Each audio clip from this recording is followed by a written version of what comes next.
नमस्कार विद्यार्थियों, मैं रामविलास राम पीजीटी हिंदी केंद्रीय विद्यालय सेक्टर 31 चंडीगढ़ की ओर से रजनी एकांकी कक्षा 11वीं पढ़ेंगे और ये पाठ आरोह भाग 1 में निहित है। तो आइए देखेंगे अधिगम के प्रतिफल इस पाठ का क्या होगा। विद्यार्थी लेखिका मनु भंडारी का जीवन परिचय एवं साहित्यिक परिचय सीख सकेंगे, जान सकेंगे। विद्यार्थी पटकथा लेखन की मुख्य विशेषताओं को समझ सकेंगे। विद्यार्थी इस पटकथा के पात्रों का चरित्र चित्रण कर सकेंगे और पटकथा के माध्यम से सामाजिक समस्याओं जैसे अन्याय के विरुद्ध अपनी आवाज उठाने की समझ का विकास कर सकेंगे। रजनी जो एकांकी है ये पटकथा है, क्योंकि पटकथा उसे कहते हैं जो धारावाहिक के लिए लिखा जाता है। सबसे पहले देखेंगे मनु भंडारी जी का जीवन परिचय। मनु भंडारी जी का जन्म सन 1931 मध्य प्रदेश के भानपुरा में हुआ। इनकी आरंभिक शिक्षा अजमेर में हुई।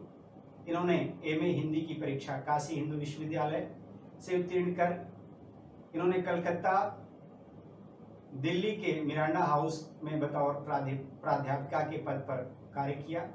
इन्हें हिंदी अकादमी, दिल्ली के शिखर सम्मान, बिहार सरकार, कोलकाता की भारतीय भाषा परिषद, राजस्थान संगीत नाटक अकादमी और उत्तर प्रदेश हिंदी संस्थान द्वारा सम्मानित किया गया।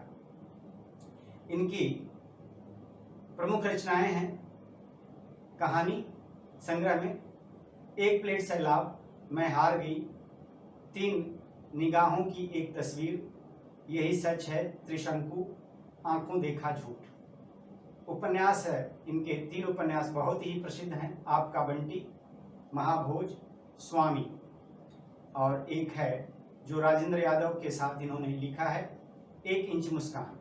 पटकथाओं में इनकी पटकथाएं हैं रजनी, निर्मला, स्वामी, दर्पण। पहला दृश्य है लीला का घर। रजनी लीला के घर उसे बाजार ले चलने के लिए तैयार करती है। लीला रजनी से बताती है कि आज उसके बेटे अमित का परीक्षा परिणाम घोषित होना है। अमित परीक्षा परिणाम लेने अपने विद्यालय गया हुआ है, इसलिए लीला घर भी रहने को कहती है। तभी अमित आता है और अपनी मां की तरफ रिपोर्ट कार्ड फेंकते हुए कहता है, ट्यूशन न पढ़ने के कारण मैथ्स में 72 अंक आए हैं। सभी विषयों के अंक देखकर रजनी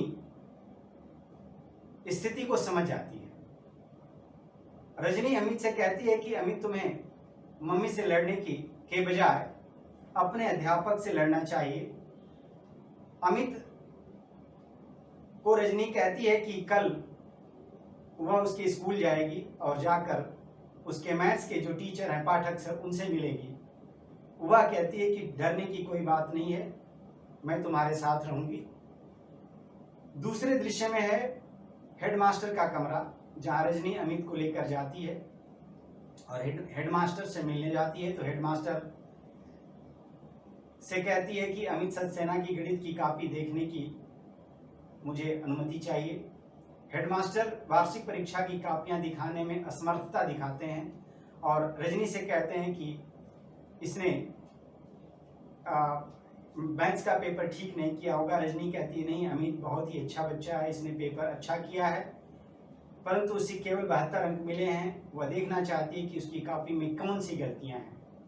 और हेडमास्टर इस बात पर अड़ जाते हैं कि एनुअल के एग्जाम की कॉपियां हम नहीं दिखा सकते और अमित को दोषी ठहराते हैं।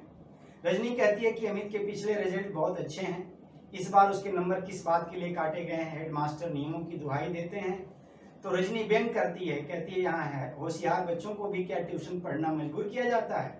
हेडमास्टर ट्यूशन को टीचर्स व स्टूडेंट्स का आपसी मामला बताते हैं। रजनी उसे कुर्सी छोड़ने के लिए कहती है आप यहाँ पर बैठे हैं तो इन चीज़ों को क्यों नहीं जस्टिफाई करते हैं, क्यों नहीं न्याय दिलाते हैं, अच्छे बच्चों का नंबर क्यों काटा जाता है, ट्यूशन जैसे काले धंधे को क्यों नहीं रोका जाता है। हेडमास्टर आग बबूला हो जाते हैं और रजनी को वहाँ से चले जाने को कहते हैं। अगले तीसरे दृश्य में रजनी का घर। रजनी के पति रवि घर आते हैं। रजनी उन्हें चाय बनाकर देती है। वह अपने पति से सारी बात बताती है, पर रवि उसे समझाते हुए कहता है कि मास्टर लोग ट्यूशन का धंधा करते हैं तो उसमें क्या परेशानी है। उसके बच्चे तो अभी छोटे हैं। इस बात से रजनी भड़क उठती है। वह कहती है कि क्यों, अमित के लिए आवाज क्यों नहीं उठानी चाहिए? वह अन्याय सहन करने वालों को अन्याय करने वालों से अधिक गुनाहगार कहती है कि जो अन्याय सहता है वह अन्याय करने वाले से अधिक गुनाहगार है। चौथे दृश्य में है डायरेक्टर ऑफ एजुकेशन का कार्यालय। रजनी बड़ी मुश्किल से वहां पहुंचती है और वहां स्थिति को देख करके बहुत ही तैश में आ जाती है, गुस्सा करती है और धड़धड़ाते हुए डायरेक्टर के कमरे में पहुंचती है। वह जानती है कि डायरेक्टर ऑफिस के प्राइवेट स्कूलों के साथ कैसे संबंध है। रजनी डायरेक्टर के सामने प्राइवेट ट्यूशन का मामला उठाती है तो डायरेक्टर कहता है कि ट्यूशन कोई धंधा नहीं है, जिसका बच्चा कमजोर होता है वह ट्यूशन लगवाते हैं। रजनी अमित के मुद्दे पर बात करती है तो निदेशक स्कूल के हेडमास्टर से बात करने को कहते हैं और कहते हैं कि मेरे पास ऐसी शिकायतों पे सुनने का समय नहीं है। रजनी उन्हें धमकाती हुई बाहर आ जाती है, उन्हें कहती है कि ठीक है, मैं देखती हूँ कि ये मामला क्यों नहीं सुधार होता है इसका। अगले 5वें दृश्य में अखबार का कार्यालय। रजनी जाती है और अखबार के संपादक से मिलती है। ट्यूशन के मुद्दे पर रजनी द्वारा चलाया जा रहे आंदोलन की बात जब अखबार के संपादक सुनते हैं तो रजनी की प्रशंसा करते हैं और रजनी उनसे कहती है कि इस मुद्दे पर समाचार पत्र में छापना चाहिए तो सारा समाज इसके विरुद्ध हो जाएगा और अभिभावकों को राहत मिलेगी। संपादक रजनी की इस भावना का सम्मान करते हैं और उसे कहते हैं कि कोई बात नहीं, इसको हम अखबार में छापेंगे। रजनी यह भी कहती है कि आने वाली 25 तारीख को पेरेंट्स की मीटिंग होगी, इसकी भी सूचना समाचार पत्र में छाप दें। बैठक का स्थान जहां पे पेरेंट्स मीटिंग होनी है, एक हाल है जिसमें मीटिंग चल रही है। बाहर बैनर लगा हुआ है, काफी लोग आ रहे हैं, अंदर हाल में काफी लोग बैठे हुए हैं, प्रेस के लोग भी हैं।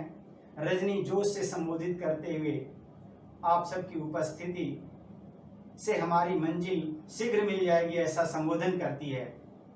कुछ बच्चों को ट्यूशन कर पढ़ाना बहुत जरूरी है क्योंकि वह जानती है कि हर एक माता पिता पढ़े लिखे नहीं हैं, वे अपने बच्चों को ट्यूशन पढ़ाएं कोई बात नहीं, पर यह नियम बनाएं कि स्कूल का टीचर अपने स्कूल के बच्चों का ट्यूशन नहीं करेगा।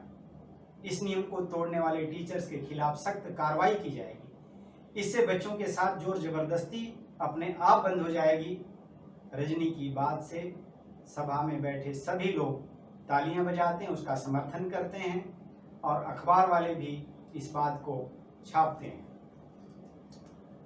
अंतिम दृश्य में है रजनी के पति रवि अखबार पढ़ते हुए रजनी को बताते हैं कि बोर्ड ने उनकी सारी बातें मान ली हैं। वे रजनी पर गर्व प्रकट करते हैं। तभी लीलाबेन, कांतिबाई और अमित मिठाई लेकर आते हैं और एक दूसरे को बधाई देते हैं। इस प्रकार यह पूरा रजनी एकांकी बनाई गई है और इसमें कुछ जो गृह कार्य देने लायक है, बोधात्मक प्रश्न है। अमित अपना परीक्षा परिणाम देखकर उदास क्यों था? रजनी का चरित्र चित्रण कीजिए। हेडमास्टर ने रजनी को अमित के वार्षिक परीक्षा का पेपर क्यों नहीं दिखाया? शिक्षा विभाग के निदेशक ने रजनी को क्या कहकर कार्यालय से बाहर भेज दिया? रजनी ने अखबार के संपादक को किस मुद्दे के बारे में गंभीरता से लिखने को कहा? रजनी ने अभिभावकों के साथ जो बैठक की उसमें किस मुद्दे पर निर्णय लिया गया? तो साथियों, मुझे उम्मीद है कि आपको मेरी वीडियो पसंद आएगी। बहुत बहुत धन्यवाद।